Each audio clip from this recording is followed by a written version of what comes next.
La stabilité qui nous a offert une certaine protection est aujourd'hui mise à l'épreuve par des États et des organisations qui cherchent à changer les règles du jeu, qui croient que les règles peuvent être transgressées sans conséquence.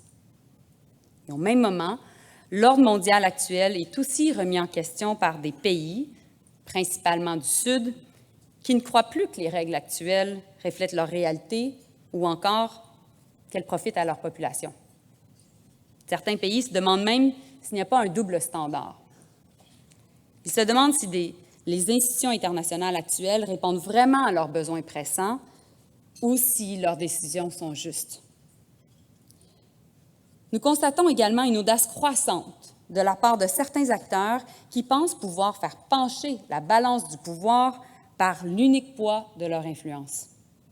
Ces pays cherchent à remodeler par la force les règles mêmes qui ont assuré notre sécurité. Les outils qu'ils exploitent ne se limitent pas au champ de bataille. De nombreux États utilisent aujourd'hui des tactiques sophistiquées et modernes pour modifier l'ordre mondial en leur faveur. Et ils le font à un moment où les défis mondiaux ont des conséquences très réelles, ici, chez nous. La crise au Moyen-Orient génère de la peur et de l'anxiété dans nos communautés, partout. L'invasion de l'Ukraine par la Russie a coûté la vie à des milliers de personnes et fait grimper le prix de l'essence et de l'épicerie. Les changements climatiques ont eu des effets très réels cet été, on l'a vu, au Québec avec les feux de forêt. Et l'inflation mondiale croissante a un impact important sur le portefeuille des gens ici. Un défi complexe et générationnel nous attend.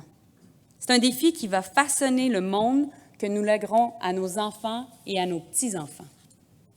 Et nous jugerons sur la base des décisions que nous prendrons, sur notre capacité à prévenir un conflit mondial et à construire un monde stable et inclusif. Un monde où on leur respecte la souveraineté et l'indépendance de tous les États, tout en reconnaissant leur interdépendance, et où le progrès profite à l'ensemble de la société et pas seulement à un petit nombre de privilégiés.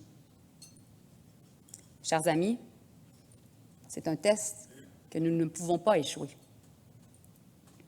Ahead of us lies a complex generational challenge, one that will shape the world we leave to our children and grandchildren.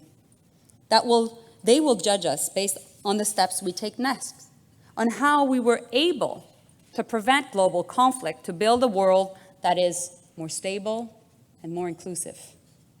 And friends, this is a test we cannot fail.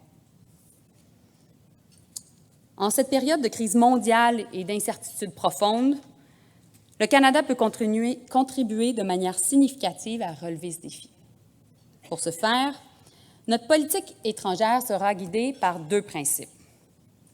Le premier, nous défendrons la souveraineté canadienne. Et le deuxième, nous allons recourir à une diplomatie pragmatique. Une diplomatie pragmatique qui implique de créer des liens avec des pays ayant des points de vue différents des nôtres, dans le but ultime de prévenir un conflit international.